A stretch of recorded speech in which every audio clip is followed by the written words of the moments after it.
এদের কাছে থার্মোমিটার নাই, গ্যাস দেওয়ার মেশিন নাই। এক্সরে করতে গেছিলাম নিচে, ওখানে বলছে যে এক্সরে মেশিনে সমস্যা। প্লাসটা কত এই জায়গা আর পরীক্ষা করছি সব বাইরে। গাছ থেকে পড়ে হাত পা ভেঙে যায় মাদারীপুর সদর উপজেলার কমলাপুরের 12 বছরের নিশাদের। মা কণিকা রানী ও দাদা নির্মল রুদ্র নিয়ে আসেন 250 শয্যার জেলা সদর হাসপাতালে। প্রাথমিক চিকিৎসা দিয়ে নিশাদকে পাঠানো হয় পাশের প্রাইভেট ক্লিনিকে। সেখানে রক্ত পরীক্ষা ও এক্সরে করাতে খরচ হয় 1700 টাকা। অথচ এই পরীক্ষার যন্ত্রপাতি সরকারি হাসপাতালে থাকলেও মেলেনি সেবা।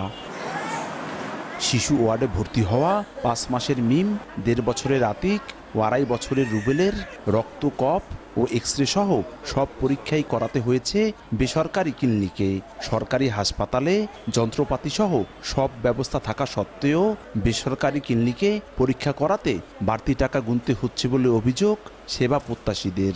বিকাশে কম খরচে ক্যাশ আউটের লিমিট বেড়ে 50,000, প্রিয় এজেন্টও 2টা।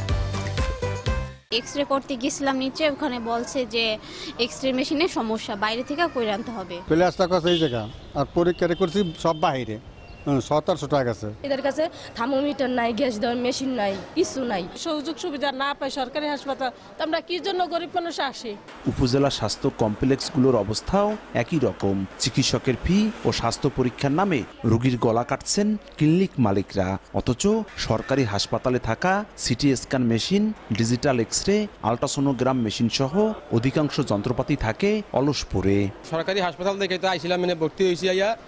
আইয়া মনে করেন ওনেক পদ্ধতি ওষুধ লাগবে, আবার টেস্ট করা লাগবে, এটা আমরা বারাত্তনে করছি। সুযোগ সুবিধায় আমরা পাই না কোনো, আমরা হেনা কি লাভ হতা আমাগোটা দিয়ে আমরাই কিনি। সিভিল সার্জনের দাবি, জনবল সংকটে অতিরিক্ত রোগীর চাপে এমন পরিস্থিতির সৃষ্টি হয়েছে। জনবল সংকটের কারণে একটা বড় সংখ্যক রোগীদেরকে আমাদেরকে সার্ভিস দিতে হয়। এই কারণে টেম্পার সবাই কন্ট্রোল রাখতে পারে না, অনেক সময় টেম্পার লস করে তারা আচরণগত কোনো সময় এত সন্তোষজনক আচরণ করতে পারে না, ব্যর্থ হয়। স্বাস্থ্য বিভাগের তথ্য মতে জেলা সদর ও 3টি উপজেলা স্বাস্থ্য কমপ্লেক্সে ভর্তি হন গড়ে 300 থেকে 400 রোগী। বহির্বিভাগে চিকিৎসা নিয়ে থাকেন 2000 মানুষ। 33 কোটি টাকা ব্যয়ে নির্মাণ করা হয়েছে আধুনিক 250 শয্যার জেলা সদর হাসপাতাল। গত বছরের ফেব্রুয়ারিতে এটি উদ্বোধন করা হলেও পাল্টায়নি স্বাস্থ্যসেবার চিত্র। এজন্য স্বাস্থ্য বিভাগের উদাসীনতাকে দায়ী করছেন রোগী ও স্বজনরা। সঞ্জয় কর্মকার, অভিজিৎ, সময় সংবাদ, মাদারীপুর।